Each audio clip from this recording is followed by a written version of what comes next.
안녕하십니까. 향군 안보교수 임유정입니다.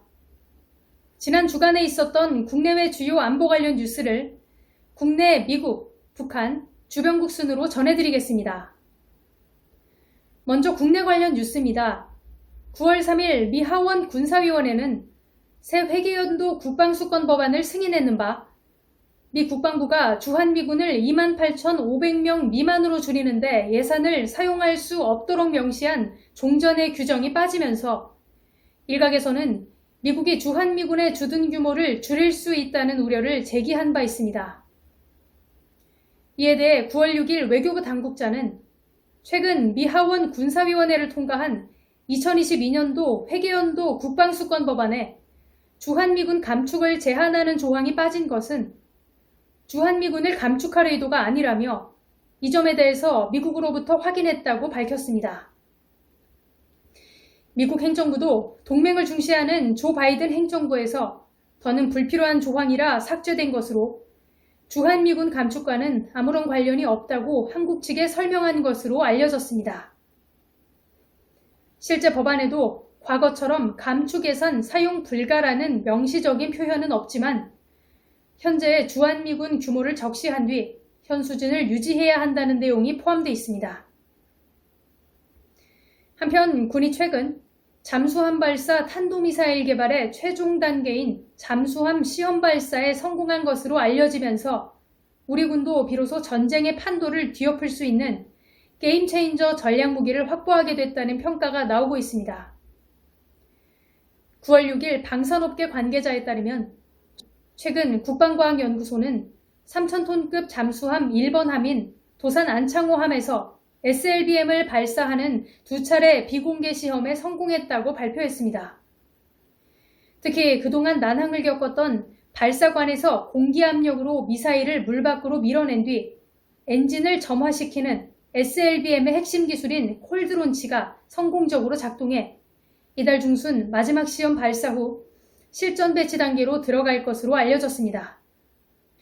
이로써 2015년 북한이 북극성 1형 SLBM 수중 시험 발사에 성공하면서 이에 대한 대응 차원으로 개발에 착수해 한국은 미국, 러시아, 영국, 프랑스, 인도, 중국, 북한에 이어 세계 8번째 SLBM 보유국으로 우뚝 서게 됐습니다. 다음은 미국 관련 뉴스입니다. 글렌 베노크 미 북부사령관은 9월 4일 국방부에서 열린 언론 브리핑에서 최근 북한의 영변 핵시설 원자로 실험실 재가동과 관련 핵과 미사일 실험에 대한 우려와 대응책을 묻는 질문에 북한이 ICBM을 결정해도 이에 맞서 언제나 임무 수행 능력을 제공할 준비가 돼 있다고 밝혔습니다. 베너크 사령관은 북한이 영변 원자로를 재가동할 징후가 있다고 밝힌 국제원자력기구 보고서에 대해 알고 있으며 이것이 미국의 태도를 변화시키지 못할 것이라고 말했습니다. 또한 북한이 탄도미사일 발사를 결정한다면 24시간과 일주일 동안은 물론 365일 내내 준비되어 있다고 강조하며 미국의 역량을 확신한다고 덧붙였습니다.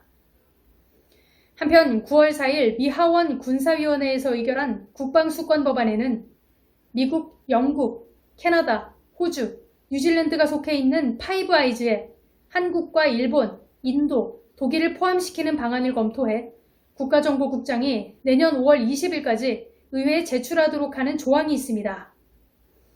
파이브 아이즈는 지난 1946년 미국과 영국이 옛소련 등 공산권 국가와의 냉전에 대응하기 위해 정보교류 협정을 맺으면서 시작된 것으로 후에 3개국이 합류했습니다. 군사위는 강대국 간의 패권 경쟁에 직면한 시점에 5개국이 더 긴밀하게 협력하며 같은 생각을 하는 다른 민주주의 국가들로 신뢰의 범위를 넓혀야 한다고 강조했습니다. 이와 관련해 맥스웰 선임연구원은 미국이 파이브 아이즈를 주도하고 동맹국들과 정보 공유를 원하고 있지만 새로운 회원국을 받아들이기 위해서는 공유정보 비밀 유지와 모든 회원국들의 동의를 받아야 하기 때문에 현실적인 어려움이 있다고 언급했습니다. 특히 한국의 경우 안보는 미국, 경제는 중국과 각각 파트너로서 관계를 맺고 있으며 2016년 사드 배치로 중국에 당했던 경제보복 등 한국이 미국과 중국 사이에서 매우 어려운 입장에 놓일 수 있다고 전망했습니다. 다음은 북한 관련 뉴스입니다. 9월 7일 조선중앙통신은 박정천 전 군 총참모장을 노동당 정치국 상무위원회 위원으로 당 중앙위원회 비서로 선거했다고 보도했습니다. 박정천은 포병사령관 출신으로 2019년 남한의 합참의장에 해당하는 총참모장에 임명됐으며 지난해 5월 차수로 또 5개월 만에 원수로 승진하는 등 승승장구하며 군서열 2위까지 올랐다가 올해 6월 김정은이 정치국 확대회의에서 비상방역 장기화에 따른 당 결정 집행을 태업하는 중대 사건이 발생했다고 질타 후 원수에서 차수로 강등된 바 있습니다. 하지만 이번 북한 권력 핵심 직책인 당 상무위원으로 승진하면서 군서열 1위로 부상했고 노동당 비서를 겸임하며 군과 군수공업 부문을 총괄하게 됐습니다. 정치국 상무위원은 권력서열 1위에서 5위까지를 아우르는 직책으로 현재 김정은 총비서와 최룡해 최고인민회의 상임위원장, 조영원 조직비서, 김덕훈 내각총리로 구성되어 있습니다.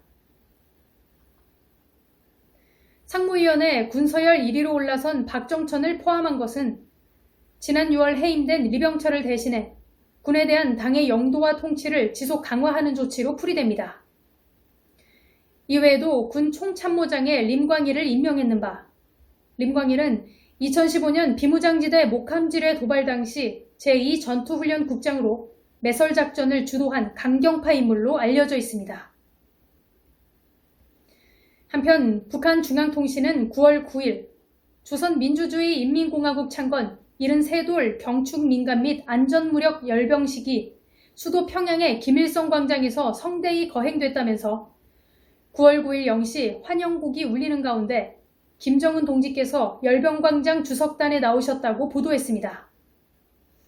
또한 노동신문은 각국 정상들의 축하 메시지와 평양 곳곳에서 토론회, 사진 전시회, 영화 감상회, 경축 공연 등 행사 소식을 보도했고 노동신문 일면 논설에서 우리의 국기는 사랑과 정의의 힘으로 불멸할 것이다라는 공화국기 의미를 부각하며 일심 단결과 자립 자위로 오늘 우리 국가의 시련과 난관을 극복하자고 강조했습니다. 북한에 정통한 서방 전문가들은 북한의 심야 열병식은 올해 들어 세 번째로 열병식에 동원된 병력 및 장비의 규모는 노동저기군과 사회안전군을 대상으로 진행되고 장비도 신무기나 전략무기 공개 없이 방사포나 대전차포 등 재래식 무기 위주로 선보인전 등을 볼 때 최근에 있었던 열병식에 비해 다소 축소된 규모로 진행된 것으로 보고 있습니다. 아울러 북한이 이처럼 행사 규모를 축소하고 신무기 공개에 신중한 모습을 보인 것은 핵무기 과시 등으로 한미를 압박하기보다는 바이든 행정부와의 대화를 모색하기 위한 차원으로 분석하며 당면한 경제난 등 내부적인 문제에 치중한 체제 결속을 다지기 위한 행사로 평가하고 있습니다. 다음은 주변국 관련 뉴스입니다. 중국 중앙방송은 9월 7일 중국 인민해방군은 허난성 최산에서 9월 6일부터 15일까지 10일간 파키스탄, 몽골, 태국 등 1대1로 프로젝트와 관련이 있는 3개국이 합동으로 공동운명 2021 다국적 평화유지군 훈련을 실시한다고 보도한 바 중국 국방부 대변인은 이번 훈련에 1000여 명이 참여하며 신속대응, 보안, 이송, 헬기 수송, 전염병 대처, 대테러 관련 훈련 등 다양한 부문으로 훈련이 실시된다고 밝혔습니다. 또한 9월 11일부터 25일까지 러시아와 카자흐스탄, 인도, 파키스탄 등 상하이 협력기구 회원국 대테러 훈련에 4천여 명이 참가해 테러 집단 포위 및 전멸, 테러리스트 분리, 드론 공격 등의 방어 훈련을 실시한다고 밝혔습니다. 중국은 미군이 아프간에서 철군 후 아프간이 테러의 본거지가 될 수 있다는 우려를 하고 있으며 특히 신장 위구르 자치구의 독립을 지원할 가능성이 대두되면서 이에 당사국과 독립지원 차단, 대테러 대비 훈련 등을 강화하고 있는 것으로 풀이됩니다. 웨이등시 중국 군 전문가는 중국의 이번 다국적 합동훈련은 지역의 평화와 안정을 수호하는 데 기여할 것이라고 언급하면서 중국이 앞으로 테러 방지를 내세워 이해관계가 있는 주변국들과 합동훈련을 확대 실시할 가능성이 크다는 점에서 중국의 활동 반경을 우려하는 목소리가 중국 안팎에서 나오고 있다고 평가했습니다. 한편 9월 7일 연합뉴스에 따르면 러시아와 독일을 직접 연결하는 가스관인 노르트스트림2가 2015년 공사 시작 후 수일 내로 완공될 것으로 알려졌습니다. 이 가스관은 발트해 해저를 통해 러시아와 독일을 직접 연결하는 가스관으로 그동안 우크라이나와 일부 동유럽 국가들은 가스관 건설에 강력하게 반발해왔습니다.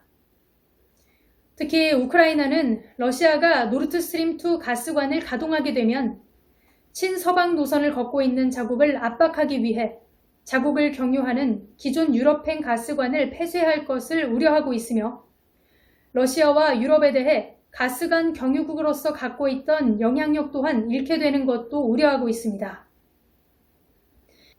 유럽으로 액화 천연가스 수출을 노린 미국 측은 유럽 에너지 안보에 대한 위협을 명분으로 반대해왔으나 지난 7월 동맹 독일과의 관계를 고려해 일단 가스관 완공을 용인하는 쪽으로 입장을 바꾼 바 있습니다.